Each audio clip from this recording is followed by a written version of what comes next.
അങ്ങനെ രാവിലെ തന്നെ കുളിച്ച് അടുക്കളയിൽ കയറി കേട്ടോ. അടുക്കളയിൽ കയറിയപ്പോഴത്തേക്കും ഒരാഗ്രഹം കുറച്ച് മിച്ചറും ചായയും കുടിക്കാമെന്ന്. അങ്ങനെ കുറച്ച് മിച്ചറും ചായ എടുത്തിട്ടോ. ചായൻ്റെ കോല എന്താ അങ്ങനെയെന്ന് വെച്ചാൽ പകുതി എത്തിയപ്പോഴാണ് വീഡിയോ എടുത്തിട്ടോ. അത് കഴിഞ്ഞ് എൻ്റെ മിച്ചർ ചെക്കൻ കൈക്കലാക്കി കേട്ടോ. അവൻ കഴിക്കാൻ തുടങ്ങി.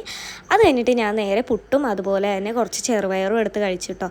ഇന്ന് രാവിലെ ഞാൻ ഉണ്ടാക്കിയത് ചെറുപയറും പുട്ടുമായിരുന്നു കേട്ടോ. പക്ഷേ എൻ്റെ വീഡിയോസൊന്നും എടുക്കാൻ പറ്റിയിട്ടില്ല. പെട്ടെന്ന് തന്നെ പടവലങ്ങക്കറി ഉണ്ടാക്കാമെന്ന് ഓർത്തു തട്ടിക്കൂട്ടിയിട്ട് ഉച്ചക്കത്തേക്ക് കേട്ടോ. അതിൻ്റെ ഇടയ്ക്ക് ഉപ്പേരിയും കൂടി ഉണ്ടാക്കിയിട്ടുണ്ടായിരുന്നു. പക്ഷേ എൻ്റെ കുട്ടി കുറച്ച് നല്ല കുറുമ്പായിരുന്നു. അതുകൊണ്ട് ഉച്ചക്കത്തെ വീഡിയോസ് ഒന്നും എടുക്കാൻ പറ്റിയിട്ടില്ല.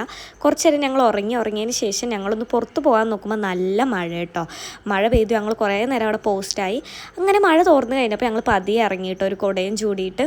ഇത് വേറെ എങ്ങോട്ടും അല്ല പോകുന്നത്, എൻ്റെ ഫ്രണ്ടിൻ്റെ വീട്ടിൽ കേട്ടോ പോകുന്ന. ആൾ പ്രഗ്നൻ്റ് ആണ്. അപ്പോൾ അവളെ കാണാം, ഇപ്പോൾ ലാസ്റ്റ് എന്താണ്, അപ്പോൾ അവളെ കാണാൻ വേണ്ടിയിട്ട് പോയതാണ് കേട്ടോ. അങ്ങനെ അവിടെ കുറച്ച് നേരം ഇരുന്ന് കഴിഞ്ഞിട്ട് ഞങ്ങൾ നേരെ തിരിച്ച് വീട്ടിലേക്ക് വന്നിട്ടോ.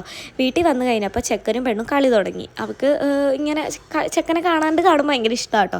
പക്ഷേ ചെക്കനാണെങ്കിൽ ഒരു 1.5 വയസ്സിൻ്റെ ഇഞ്ചക്ഷൻ ഉണ്ടായിരുന്നു. അപ്പോൾ അത് ഇഞ്ചക്ഷൻ എടുത്തിട്ട് വന്നിട്ട് ഇരിക്കുകയാണ് കേട്ടോ. അതുകൊണ്ട് അവന് പെയിനൊക്കെ ഉണ്ട്. അതിൻ്റെ ഒരു ചെറിയ കുറുമ്പും ഉണ്ട് കേട്ടോ. അത് ഇനി നേരെ ഞങ്ങൾ മുട്ട വറുക്കാൻ നിന്നു കേട്ടോ. അച്ഛൻ മുട്ട കൊണ്ടുവന്ന് തന്നു. കാരണം അപൂർവ ദിവസങ്ങളിൽ മാത്രമാണ് ഈ വീട്ടിൽ മീൻ വാങ്ങാത്തത്. ചുരുക്കം ദിവസങ്ങളിൽ മാത്രം എപ്പോഴെങ്കിലും മീൻ വാങ്ങാണ്ടിരിക്കുള്ളൂ. എപ്പോഴും ഇവിടെ മീൻ ഉണ്ടാവും കേട്ടോ. അങ്ങനെ മുട്ടയൊക്കെ പൊരിച്ച് കഴിഞ്ഞ് കുറച്ച് നേരം ചെക്കൻ്റെയും പെണ്ണിൻ്റെയും കൂടി ഇരുന്നു.